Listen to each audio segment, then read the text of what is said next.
Um, Secretary Lou, can you submit to us, ma'am, the 2020 Peace and Development Framework Plan as completed by your office?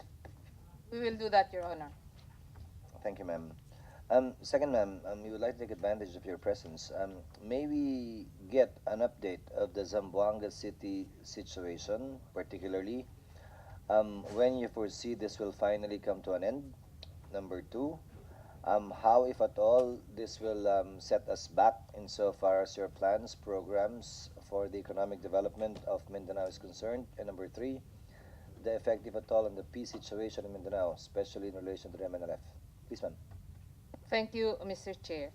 The government is now carrying out calibrated, as we all know, military action against the lawless rebels holding out in Zamboanga City, still holding out in Zamboanga City if there are any. But such action puts utmost premium on ensuring the safety of the innocent civilians. The Zamboanga crisis must end in order to prevent further loss of innocent lives and avert more damaging ramifications to the region's economy. From the start, we have always opted to pursue peaceful means to resolve the standoff, but at the same time, bringing those who committed the crimes to justice. Of course, we don't discount the fact that this crisis may take a heavy toll on the overall economy of Zamboanga Peninsula, which posted a GRDP growth rate of 12.4% last year, the highest among 17 regions in the country. We are currently in the process of assessing the full extent of damage as well as the quantifiable impact to the region's economy in order to determine rehabilitation requirements. And therefore, we have been continuously meeting with different communities on the ground, especially MNLF communities, in order to see to it that this, hopefully, this will not spill over to the other regions. Thank you, Mr. Chair. Ma'am, how many factions does the MNLF have? Yes, Mr. Chair, we have the faction under Nur Miswari and the faction under Muslimin Sema, and other factions who are on the sideline are the neutral factions who we are also coordinating closely with. In terms of forces, number of forces, how is it broken down? Ilan po yung kay Mus, ilan po yung kay Nur, ilan po yung neutral in relation to total MNLF force? Meaning, from an outsider looking in, hiwalay ba talaga yung MNLF, MILF, yung pwersa nila? Nagahalo-halo ba yon? Identifiable ba talaga yung tao ni Nur kumpara sa tao ni Mus? Kindly enlighten us, ma'am. Yes, Mr. Chair, that's actually a problem of ours, segregating them into which faction they belong to. We know that the Muslim and Sema group has 15 council of leaders from different regions. As of the Nur Miswari group, we don't have the exact numbers. We know where they are strong, the regions, the barangays where they are strong and they have hardcore followers.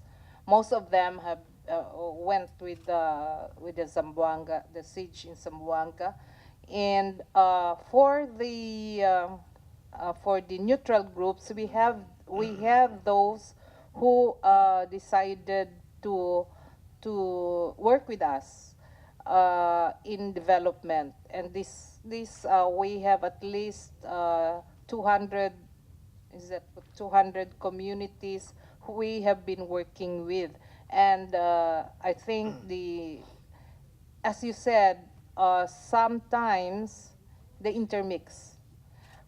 Even with the MILF, sometimes some MN will go with the MILF, or the MILF will go with the MN. So it's rather difficult when you ask us, but we know that there exists some hardcore elements for each of the groups. Thank you, Mr. For each Chair. of the groups. Again, ma'am, your timetable, best case scenario, when will this finally come to an end?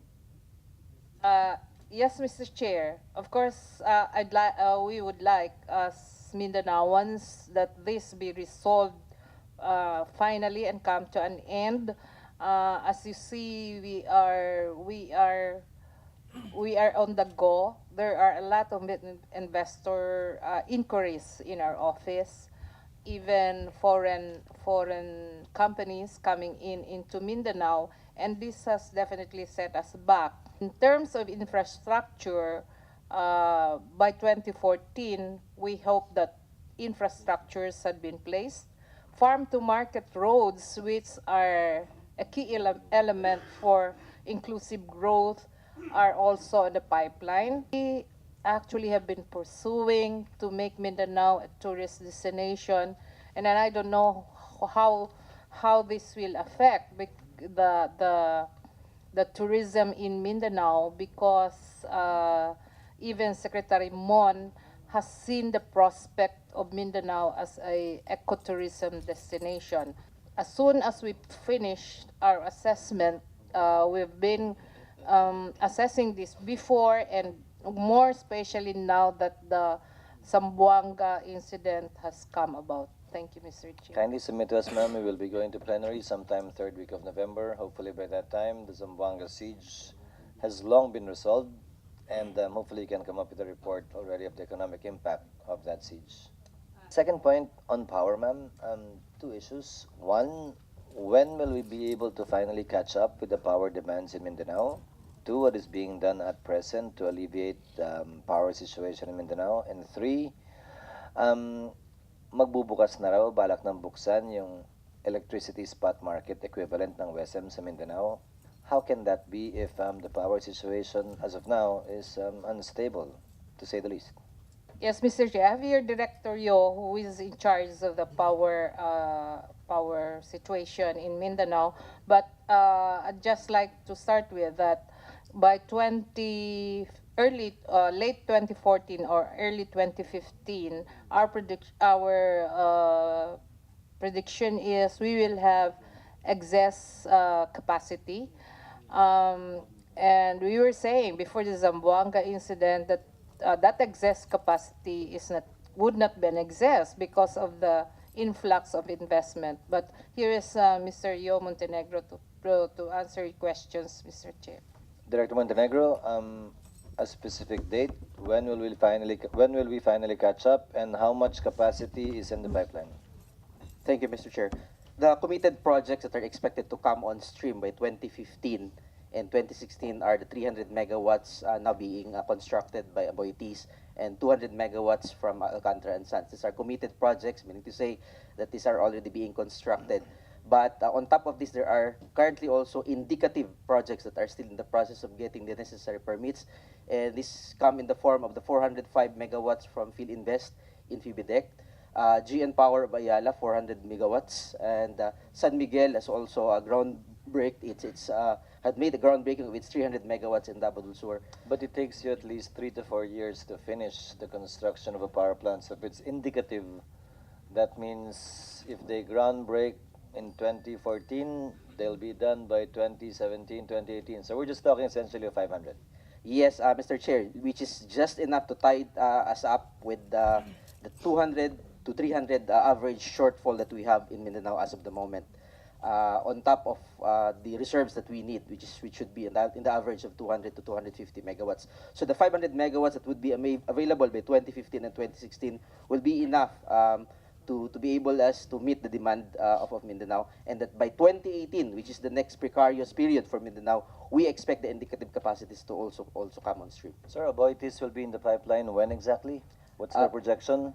By 2015, they're targeting actually, Mr. Chair, that by last quarter of 2014, the 150 megawatts, which is phase one of their 300 megawatts project, will be on stream. But the DOA has placed it on a conservative projection of early 2015, and then late 2015 to early 2016 will be another 150 megawatts for a total of 300 megawatts. The initial was supposedly March, right? March. Their initial projection was March 2014. Yes, Mr. Chair, but there had been some adjustments in the timelines on account of the needed requirements that had to be undertaken by the proponents such as And Aboitiz, the for instance. 200 Alcantara group? The 200 proposal? Alcantara Group, as far as the 200 of Alcantara Group in Sarangani, Mr. Chair, it is not currently being carried out in the same pace with Aboitiz. It's in the very early stages of pre-work, but Alcantara has committed to complete such a 200 megawatt project by 2016. Which particular month, sir? Uh, Target lang they're, naman they're eh. targeting it at the third quarter to fourth quarter of 2016, Mr. Chair. Are you hopeful? We are hopeful, Mr. Chair. Otherwise, No, just you. it would be a major concern for many of large electric cooperatives such as Socoteco to and Jinsan, which has among the electric cooperatives that have contracted huge amounts to the tune of 75 megawatts from this particular company. What about the equivalent of the electricity spot market that will be launched sometime late this month, I believe? We understand, Mr. Chair, that the Department of Energy through the Philippine Electricity Market Corporation will launch in Mindanao on September 26 the interim Mindanao electricity market. The IMEM, Mr. Chair, will operate not on the same mechanism with the wholesale electricity spot market because the volume of capacity or the power that will have to be traded will only be during the period where it is needed by many electric cooperatives. So we're looking at the tune of 2 to 3 hours, especially during the peak load curve for Mindanao, which is from 5 in the afternoon to 7 in the evening. This will pave the way for the entry of your diesel generators. Correct me if I'm wrong. This will incentivize the entry of all other investors, Mr. Chair, who otherwise have no bilateral contracts with electric Principally nga, cooperatives. yung diesel generators, it's incentivizing them to come in to provide for the glut. Yes, At Mr. least yung glut, yung gap sa power requirement, mapoprovide nitong mga gensets na to. That's correct, Mr. Chair. But by how much will the cost of power increase in Mindanao? There had been ongoing simulations of the possible rate impact, Mr. Chair. This had to be, however, provided into the correct context insofar as the modular genset had to be treated differently if it is being operated and through a rent or acquisition by an electric cooperative. It has also to be treated differently if it is being delivered via the market because there will be variation on the pricing. If it's going to be operated independently by electric cooperatives via rent or acquisition, we have seen simulations of as high as 24 pesos pesos per kilowatt hour as a possible generation cost, Mr. Chair. But if it's going to be sold to the market, it will most likely go through the offer cap, which has so far been placed at 36 pesos per kilowatt hour, Mr. Chair. So higher? Yes, Mr. Chair. The determination initially done by DOE and PEMC and ERC on the offer cap for the IMEM market is number one, indexing it in the most expensive technology available, which is modular genset, plus the other variable and fixed cost attendant to it, and the allowable ROI for investor, and therefore the offer cap, or meaning to say the price cap for the market rate for power under IMEM would be around 36 pesos per kilowatt hour, Mr. President. Additional 36 or the actual price per kilowatt will be 36? That's the actual, Mr. Chair, in the event that there is no clearing price.